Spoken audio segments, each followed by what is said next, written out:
Assalamualaikum warahmatullahi wabarakatuh. Perkenalkan, nama saya Tinggar Saputra dengan NPM 20210203666 dari Fakultas Syariah Program Studi Hukum Tata Negara.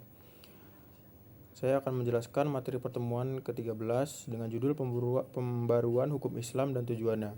Mata kuliah Filsafat Hukum Islam, dosen Bapak Hervin Yoki Pradikta MHI. Pengertian pembaruan hukum Islam. Pembaruan hukum Islam terdiri dari dua kata, yaitu pembaruan yang berarti modernisasi atau suatu upaya yang dilakukan untuk mengadakan atau menciptakan suatu yang baru. Hukum Islam, yakni kumpulan atau koleksi daya upaya para fuqaha dalam membentuk hasil pemikiran untuk menerapkan syariat berdasarkan kebutuhan masyarakat. Dalam hal ini, hukum Islam sama dengan fikih, bukan syariat. Pembaruan hukum Islam berarti gerakan ijtihad untuk menetapkan ketentuan hukum yang mampu menjawab permasalahan dan perkembangan baru yang ditimbulkan oleh kemajuan ilmu pengetahuan dan teknologi modern. Baik menetapkan hukum terhadap masalah baru untuk menggantikan ketentuan hukum lama yang tidak sesuai lagi dengan keadaan dan kemaslahatan manusia masa sekarang. Yang dimaksud dengan ketentuan hukum di sini adalah ketentuan hukum Islam kategori fikih yang merupakan hasil ijtihad dari para ulama, bukan ketentuan hukum Islam kategori syariat. Pengertian ijtihad. Ijtihad adalah salah satu wacana dalam pembaruan. Secara terminologi, ijtihad adalah mengerahkan seluruh kemampuan dan usaha dalam mencari hukum syariat.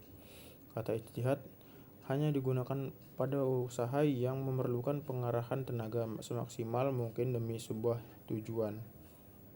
Pembaruan juga dapat dilaksanakan dengan usaha-usaha pentahkikan.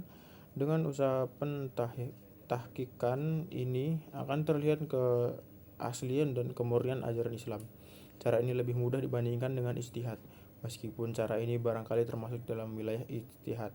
Dikatakan lebih mudah karena hanya mengoreksi sebuah pendapat, akan lebih mudah lagi bila kita memiliki filsafat di atas.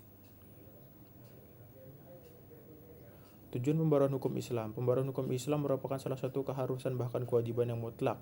Pembaruan atau modernisasi berarti berpikir dan bekerja menurut fitrah dan sunatullah yang hak.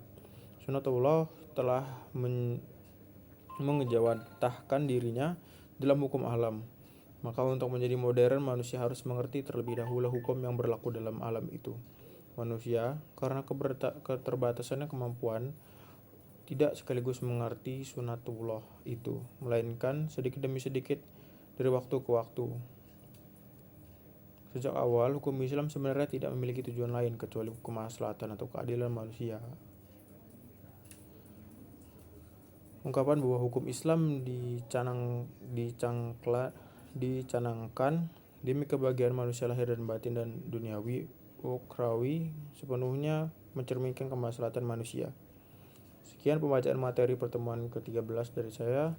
Terima kasih. Wassalamualaikum warahmatullahi wabarakatuh.